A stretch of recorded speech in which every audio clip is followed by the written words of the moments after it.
Welcome to the Chinese Lore Podcast, where I retell classic Chinese stories in English. This is episode 34 of Journey to the West.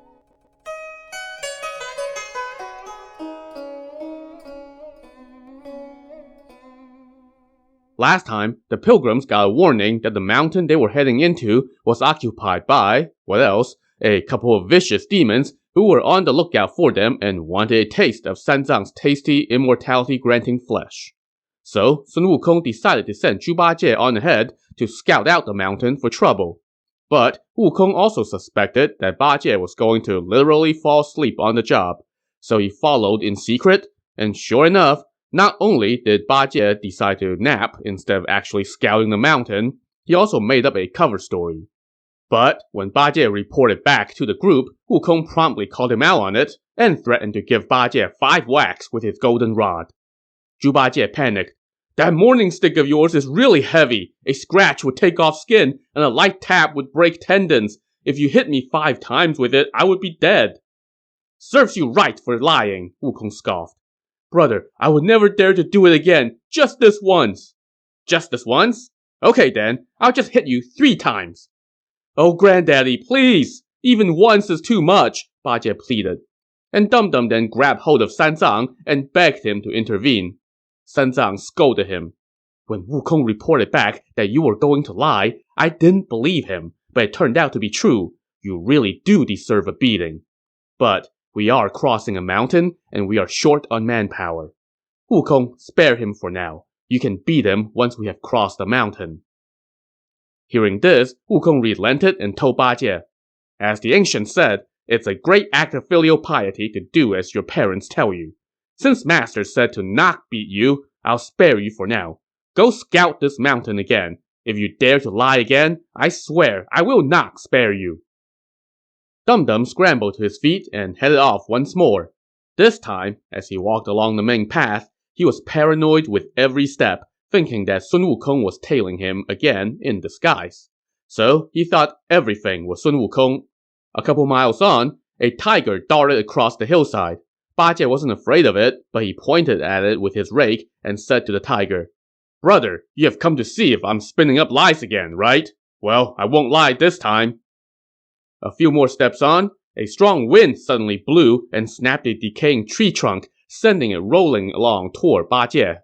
He stamped his feet, beat his chest, and grumbled, "Brother, what the hell? I've already told you that I won't lie again. Why are you turning into a tree and trying to hit me?"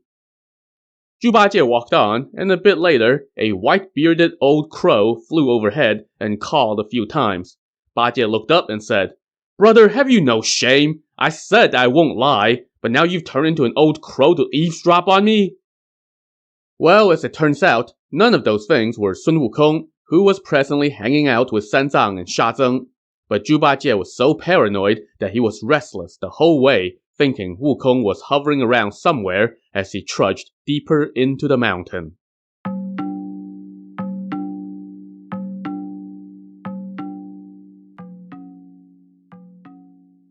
So this mountain was actually called Flat Top Mountain, and there was indeed a cave on the mountain called Lotus Flower Cave. And in that cave were 2 demon leaders. The elder one was named the Golden Horn King, while his junior partner was named the Silverhorn King. That day, they were sitting around, and Goldenhorn asked Silverhorn, "Brother, are we patrolling the mountain regularly?" "Yes, we have been doing it for half a month now," Silverhorn replied. "Brother, today, you go lead the patrol." "Why today?" "You don't understand. I recently heard that the Tang Kingdom in the east sent the imperial brother Sanzang to the west to see the Buddha. There are 4 people in his party. The other 3 are called Sun Wukong, Zhu Bajie, and Shazeng. There are 5 total if you count the horse. If you run into them, capture them and bring them to me." "Oh, if we wanted to eat human flesh, we can just go grab a few from anywhere," Silverhorn said. "Who cares about a monk? Just let him go." "No, you don't understand. When I was in heaven back in the day, I often heard people say that Sanzang was the 10th reincarnation of Golden Cicada.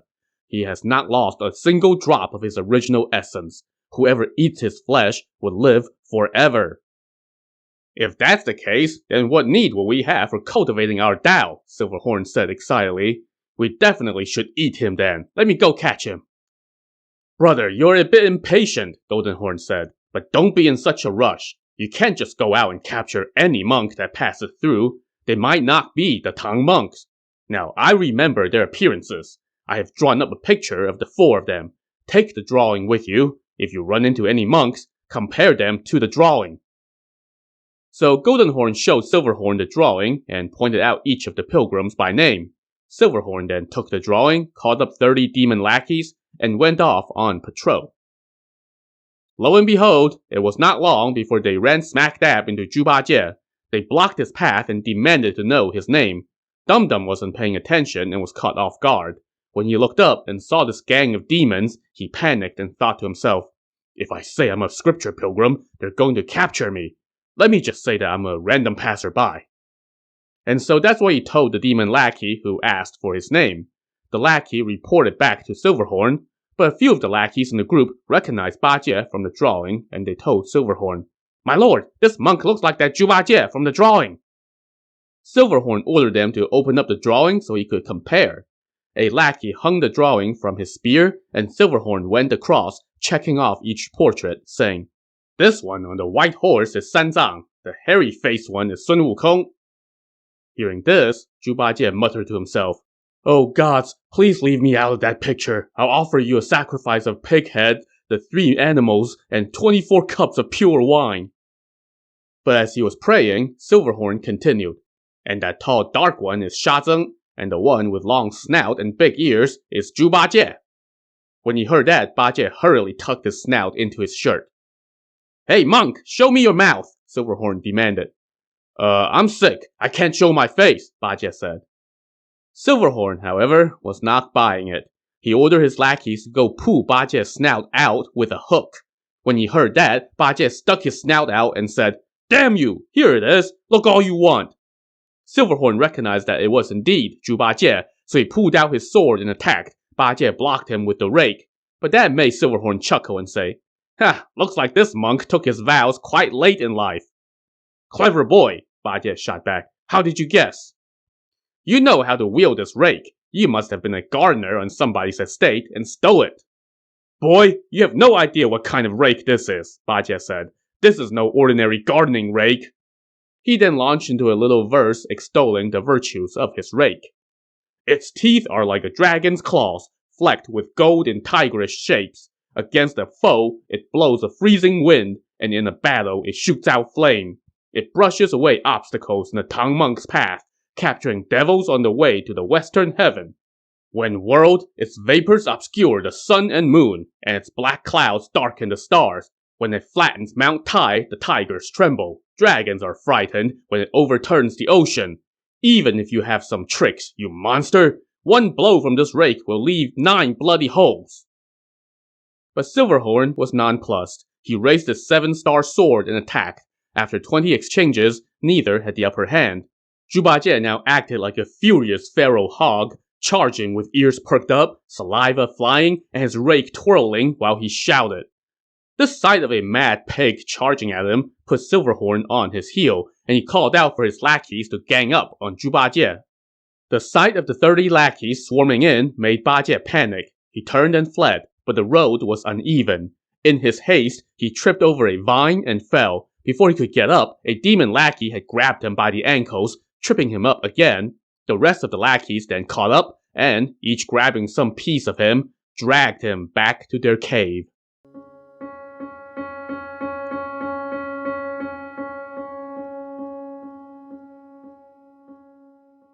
Brother, I got one! Silverhorn shouted excitedly as he reported to Goldenhorn. Goldenhorn was ecstatic and ordered the captured monk to be brought before him.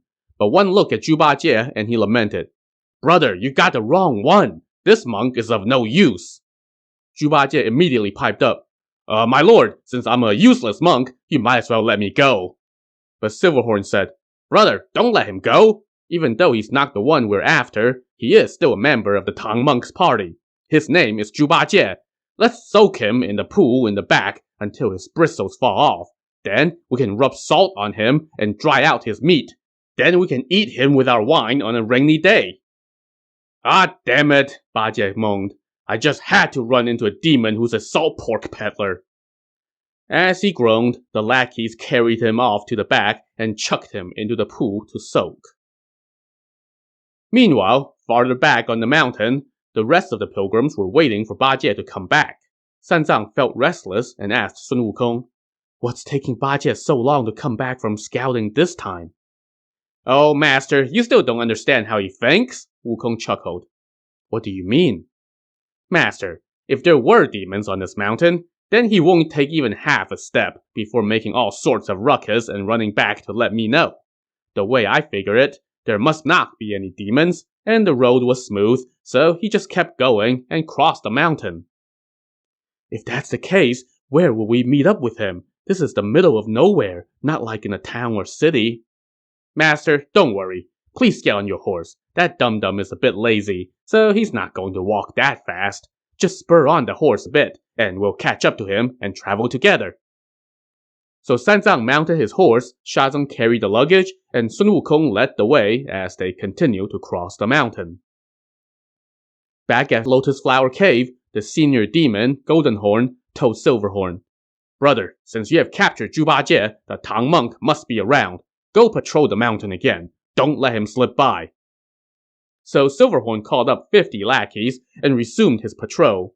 As they walked, they saw auspicious-looking clouds hovering in the distance. Silverhorn said, "That's the Tang monk coming this way." His lackeys asked where, and Silverhorn explained, "Good people have auspicious clouds above their heads, while darkness emanates from the wicked.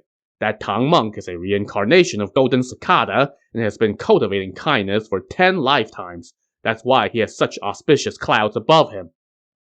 The other demons, though, couldn't see it. Silverhorn pointed at the clouds, and in that moment, Sanzang, sitting in the saddle, suddenly shivered. Silverhorn pointed 3 times, and each time, Sanzang felt a disturbance in the force, which left him feeling uneasy. "Pupils, why am I shivering?" he asked. Shazong said, "You might have indigestion." "Nonsense," Wukong cut in. "Master is traveling in this treacherous mountain, so he must have gotten startled. No worries, let me use my rod to help you calm down." As he spoke, he started twirling his rod in front of Sanzang's horse as they walked on. The sight of Wukong's prowess struck fear into the heart of Silverhorn as he looked on from a peak. He couldn't help but say, "I had heard them talk about Sun Wukong. Today, I see that he truly lives up to his reputation." The lackeys asked, "My lord, why do you talk up others and diminish your own prowess?" "No, that Sun Wukong is very powerful. I'm afraid the Tang monk is off the menu." "My lord, if you can't handle him, then let a few of us go inform Lord Goldenhorn and have him come out with everybody, line up in formation, and fight together. Then there's no chance they'll get away." "Don't you all see Sun Wukong's golden rod? He has the valor to match 10,000 men. We only have 400 or 500 men. We can't even withstand one blow from his rod." "So, if we can't eat the Tang monk, did we catch Zhu Bajie for nothing?" the lackeys asked. "Then why don't we just return him?" Now, these were some awfully accommodating demon lackeys.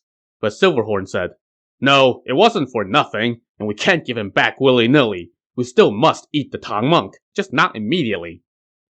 "Then we need to wait a few years?" the lackeys asked.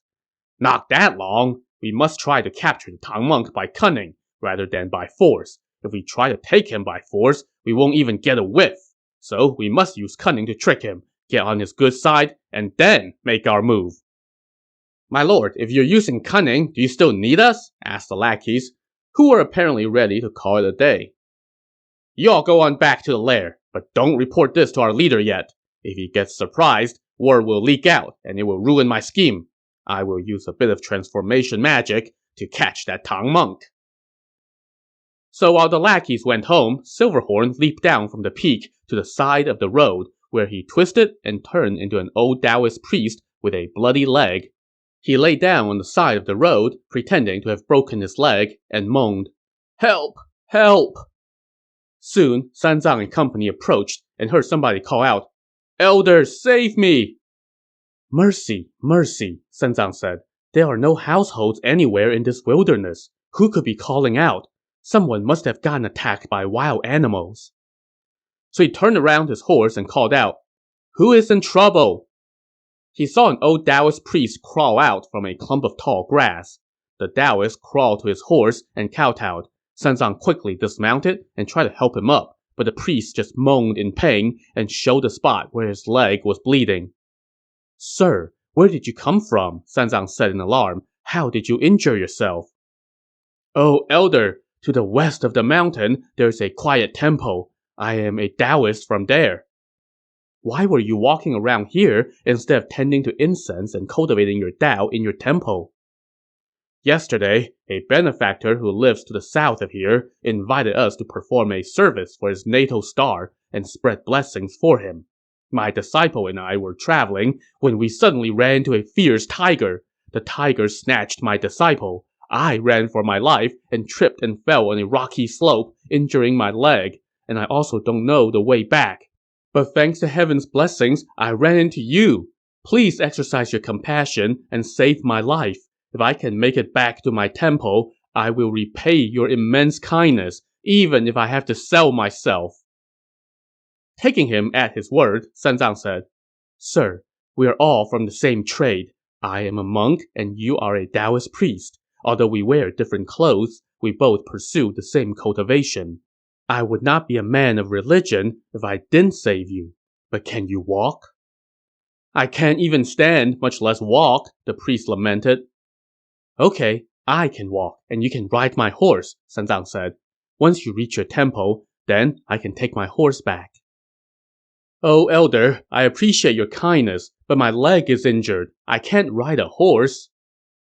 "That's true," Sanzang said. He then told Sha Zeng, "Put the luggage on my horse, and you carry him for a stretch." Sha Zeng agreed, but the priest took one look at him and said to Sanzang, "Elder, I was startled by the tiger, and this elder's appearance frightens me even more. I don't want him to carry me." "Okay, then Wukong, you carry him," Sanzang said. Sun Wukong agreed, and as it so happens, that's exactly what the priest, aka Silverhorn, had in mind, so he did not object. Sha Zeng chuckled. "This old priest really doesn't know any better. You spurned me, but wanted the monkey to carry you? If it weren't for our master, he would probably throw you against some sharp rocks and shatter your sinews." Wukong smiled and said to the priest, "Oh, you two-bit demon, how dare you come looking for trouble? Don't you know what an old hand I am at this? Your BS can only fool the Tang monk. It can't fool me.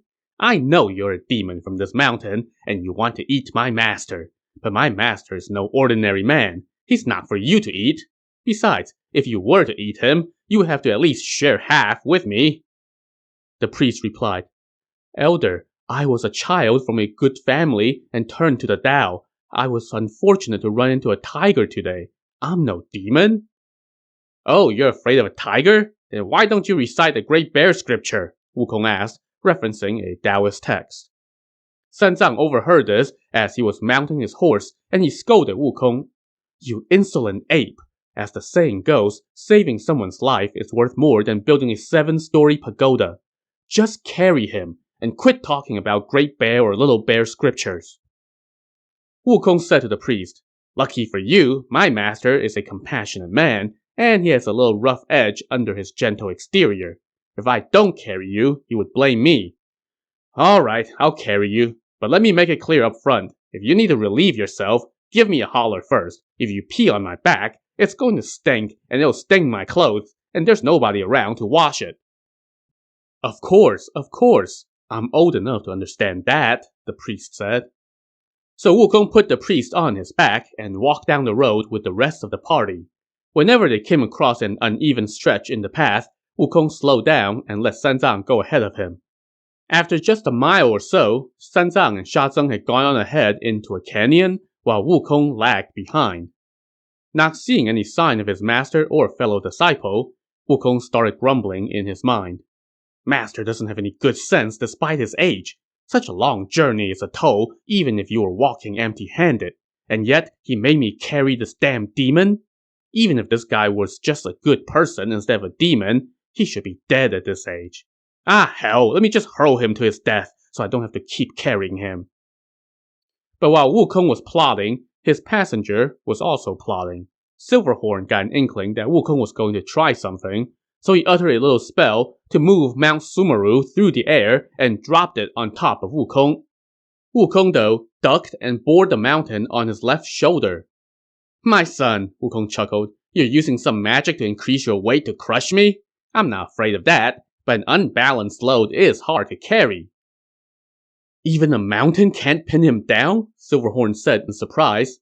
But he quickly uttered another spell and moved Mount Emei through the air and dropped it on Wukong, who bore this mountain on his right shoulder. Despite now carrying 2 sacred mountains on his back, Wukong continued to pick up the pace to catch up to Sanzang. The sight of this made Silverhorn sweat, but he now uttered one more spell and moved yet another sacred mountain, Mount Tai, and dropped this on Wukong as well. This one landed squarely on Wukong's head. Wukong was exhausted at this point, and when this third mountain landed, he crumbled and blood spurted from his orifices as the mountains smushed him into the ground.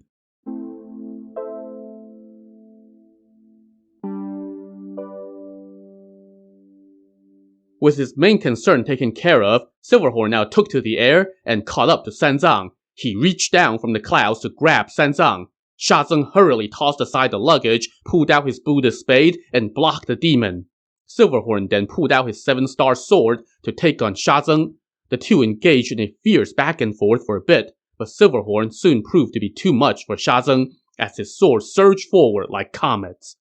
Sha Zeng couldn't hold his ground, so he tried to fall back, but Silverhorn knocked away his spade, reached out to grab Sha Zeng, and tucked him under his left arm. Then, reaching out with his right hand, he grabbed Sanzang off his horse.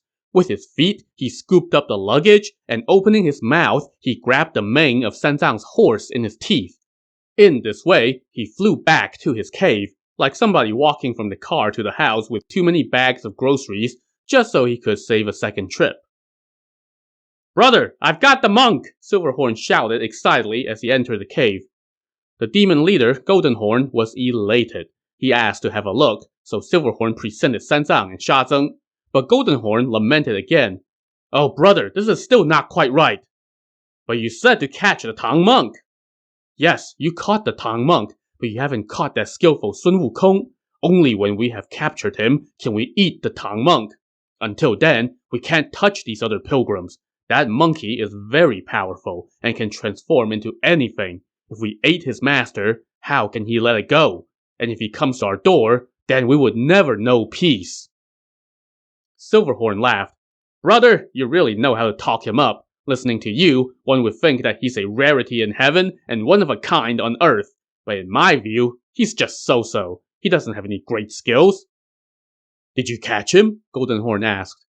"I've pinned him under 3 giant mountains. He can't move an inch. That's how I managed to bring the Tang monk, Sha Zeng, the horse, and the luggage all back here." Goldenhorn was delighted. "Wonderful, wonderful! Once we have captured that monkey, then we can eat the Tang monk." He then ordered the demon lackeys to serve wine to Silverhorn to congratulate him on a job well done. But Silverhorn said, "Brother, don't worry about the wine yet. Tell the little ones to scoop Zhu Bajie out of the pool and hang him up."